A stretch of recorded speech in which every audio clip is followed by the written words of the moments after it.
pemirsa, salam sehat untuk kita semua. Jumpa lagi bersama saya Jana Miari dalam program Teras Negeri. Program Teras Negeri ini dapat Anda saksikan di kanal YouTube Tempo.co. Tamu kita kali ini adalah penjabat Bupati Sumba Tengah, Bapak Yusuf Leri Rupidara. Apa kabar Bapak? Baik, baik. Selamat datang di program Teras Negeri Bapak. Ya, oke. Terima kasih sudah hadir di Gedung Tempo. Tapi sebelum memulai bincang-bincang kali ini, saya akan membacakan sekilas profil Bapak Yusuf Leri Rupidara. Bapak Leri bukanlah orang baru di pemerintahan. Sebelum dilantik menjadi penjabat Bupati Sumba Tengah pada 13 November 2023, Bapak Leri adalah Kepala Biro Ekonomi dan Administrasi Pembangunan Sekretariat Daerah Provinsi Nusa Tenggara Timur. Kabupaten Sumba Tengah memiliki potensi ekonomi unggulan dari sektor pertanian. Sejumlah komoditas utamanya adalah padi, jagung, kacang tanah, dan kopi. Pemerintah Kabupaten Sumba Tengah terus berupaya mendorong produktivitas pertanian dengan meningkatkan kualitas sumber daya manusia, menerapkan teknologi pertanian modern yang ramah lingkungan, dan mendukung peningkatan infrastruktur. Untuk mengetahui lebih jauh bagaimana strategi Bapak Leri dalam mendorong pertumbuhan di Kabupaten Sumba Tengah, mari kita langsung berbincang dengan penjabat Bupati Sumba Tengah yang telah hadir bersama kita. Kita langsung ke pertanyaan yang pertama ya Pak ya. Apa langkah konkret yang telah Bapak ambil untuk meningkatkan pertumbuhan ekonomi di Kabupaten Sumba Tengah selama masa kepemimpinan Bapak sebagai penjabat Bupati? Baik, terima kasih. Sebelumnya apresiasi dan terima kasih kepada Tempo yang telah memberikan media dan momentum bagi kami Sumba Tengah, Tanah Waikanena Loku Waikalala Sumba Tengah, bahwa pembangunan terus kami lakukan dengan bertumpu pada apa yang sudah menjadi perencanaan dari periode rencana pembangunan daerah 2024-2026 yang akan terus sustain di dalam RPJMD 5 tahun ke depan 2024-2029 dengan penekanan pada sektor pertanian, energi baru terbarukan, dan pariwisata dengan berbagai macam pendekatan, baik yang teknokratis, baik yang sosiologis, baik yang bersifat kelembagaan, yang bersifat pendanaan, maupun yang bersifat kooperatif atau spontanitas dari berbagai elemen yang ada di Kabupaten kami Sumba Tengah. Bapak sempat membahas tentang pertanian tadi. Bagaimana strategi Bapak memperkuat sektor pertanian sebagai tulang punggung perekonomian lokal di Kabupaten Sumba Tengah, Bapak?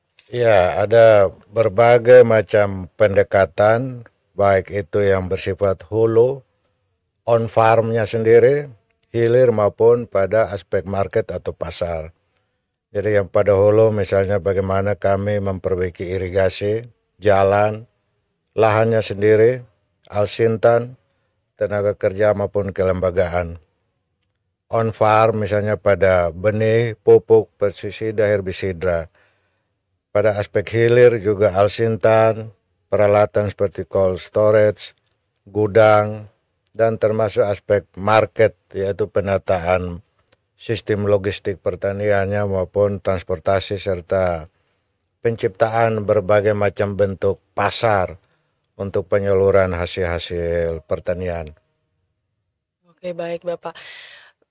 Untuk di sektor pariwisata sendiri, bagaimana rencana pemerintah Kabupaten Sumba Tengah dalam mengoptimalkan potensi pariwisata sebagai salah satu penggerak ekonomi lokal, Bapak? Ya, pariwisata sebagai salah satu sektor unggulan kami di Sumba Tengah ini akan memberikan nilai tambah pada perekonomian kami Sumba Tengah, dan karena itu kami memiliki 3 strategi, yaitu pengembangan pariwisata berdasarkan potensi-potensi lokal pariwisata yang ada di kami, kemudian berdasarkan pendekatan community based tourism yang berbasiskan masyarakat, dan integrasi pariwisata antar komponen, antar sektor maupun antar wilayah yang ada sederatan Pulau Sumba.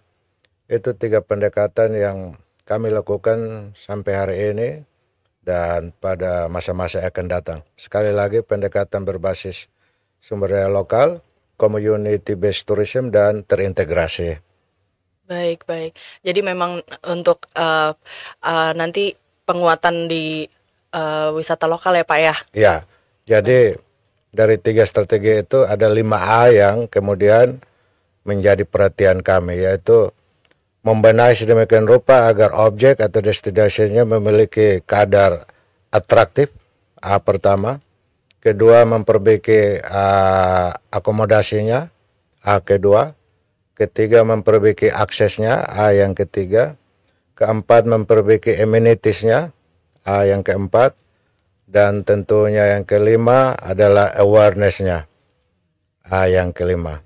Jadi 5A ini yang menjadi fokus perhatian kami dalam pembangunan pariwisata di Sumba Tengah. Baik, mudah-mudahan nanti pariwisata Sumba Tengah bisa semakin maju ya Pak ya. Optimis. Lalu Pak, sejauh mana pengembangan energi baru terbarukan telah diwujudkan di Kabupaten Sumba Tengah dan apa upaya yang telah dilakukan untuk meningkatkannya Pak? Ya, kami juga memiliki potensi dan politik pembangunan yang menekankan pada energi baru terbarukan seperti energi surya, angin, air, juga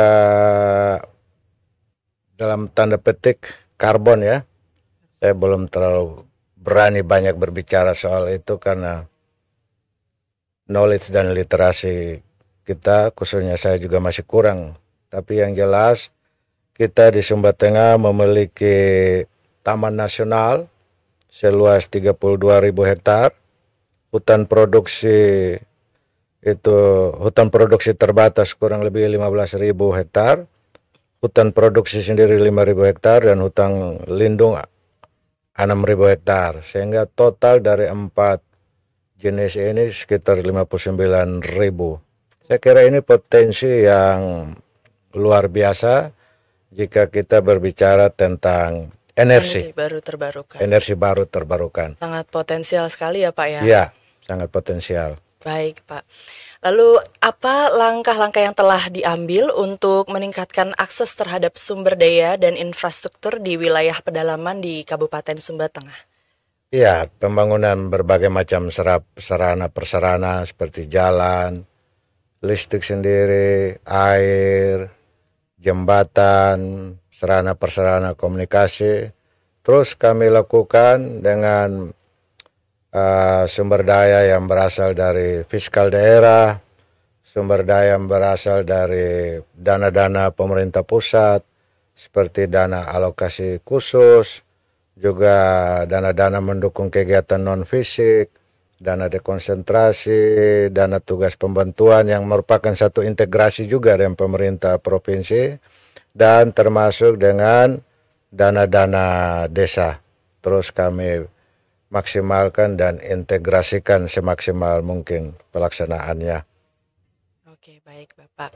Pertanyaan selanjutnya, bagaimanakah program kerja pemerintah Kabupaten Sumba Tengah untuk meningkatkan kualitas hidup masyarakat di Kabupaten Sumba Tengah, khususnya yang berada di wilayah terpencil, Pak? Ya, kata kuncinya adalah akses dan pemberdayaan. Jadi seperti tadi, kita dalam berbagai keterbatasan yang ada, kita terus komitmen dan konsisten terhadap pembangunan berbagai sarana prasarana untuk mewujudkan dan meningkatkan akses dalam berbagai aspek kehidupan, juga pemberdayaan masyarakat yang dilakukan oleh berbagai macam lini dan level pemerintahan, termasuk pemerintah pusat, provinsi, kabupaten, kota, dan desa, dengan melibatkan berbagai sumber daya, baik sumber daya pemerintahan, masyarakat maupun swasta yang ada, dengan juga menggunakan berbagai kelembagaan yang ada, termasuk di desa seperti BUMDes dan koperasi-koperasi. Ya, baik. Jadi memang akan ada banyak kolaborasi nih ya Pak ya. Harus. Ini menyambung di pertanyaan selanjutnya Pak. Bagaimana rencana pemerintah dalam memperkuat kolaborasi antara pemerintah daerah, sektor swasta dan masyarakat sipil untuk mencapai pembangunan berkelanjutan di Kabupaten Sumba Tengah? Ya, hal ini sudah jalan dalam berbagai sektor seperti pertanian, pariwisata dan energi baru terbarukan sendiri. Saya ambil contoh, barusan ada program PLTS dari Kedutaan Inggris bersama suatu lembaga bernama Mentari. Dia menyediakan stok energi listrik surya, lalu pemerintah desa menggunakannya untuk mengembangkan potensi-potensi ekonomi desa yang ada seperti berbagai macam stok makanan dan minuman atau hasil-hasil alam seperti kemiri, jagung, kunyit-kunyitan dan sejenis itu yang didukung oleh ketersediaan energi itu. Yang jelas bahwa kami sadar betul bahwa yang punya daerah ini bukan bupati saja, semua yang ada itu memiliki tanggung jawab untuk membangun daerah itu. Kolaborasi adalah suatu frasa yang menjelaskan tentang perwujudan dari tanggung jawab itu secara sinergik di antara berbagai pihak agar upaya-upaya yang dilakukan efektif dan sumber daya yang dikeluarkan untuk upaya-upaya itu bisa berjalan secara efisien atau lebih efisien. Amin. Semoga programnya berjalan dengan lancar ya Pak ya. Optimis. Pemirsa, tak terasa kita sudah berada di ujung acara. Sebelum saya menutup perbincangan kita dengan Bapak Lery, silakan Bapak menyampaikan pernyataan penutup dan closing statement. Iya, apresiasi dan terima kasih kepada Tempo dan seluruh pengurus karyawan Tempo yang memberikan peluang kepada kami dari Sumba Tengah. Kami berharap ada kolaborasi yang baik untuk membangun daerah kami. Kami bersifat terbuka kepada siapapun dan kami bersifat kolaboratif terhadap siapapun yang mau membawa perubahan di negeri kami Sumba Tengah yang luasnya cukup luas, kurang lebih 2.000 km persegi, tapi penduduknya nggak terlalu besar, 90-an ribu. Semua ini bisa terukur dengan baik dan kami optimis bahwa kabupaten kami ini akan terus berkembang dan berkembang. Terima kasih kepada Tempo. Ya baik, sama-sama Pak. Terima kasih sekali lagi Bapak Lery sudah berkunjung ke Tempo dan berbagi informasi dalam program Teras Negeri. Baik. Pemirsa, demikian bincang-bincang bersama penjabat Bupati Sumba Tengah Bapak Lery. Program Teras Negeri akan kembali dengan sejumlah kepala daerah yang memberi inspirasi untuk kemajuan negeri. Saya Jana Miani beserta kru yang bertugas pamit undur diri. Sampai jumpa. Terima kasih.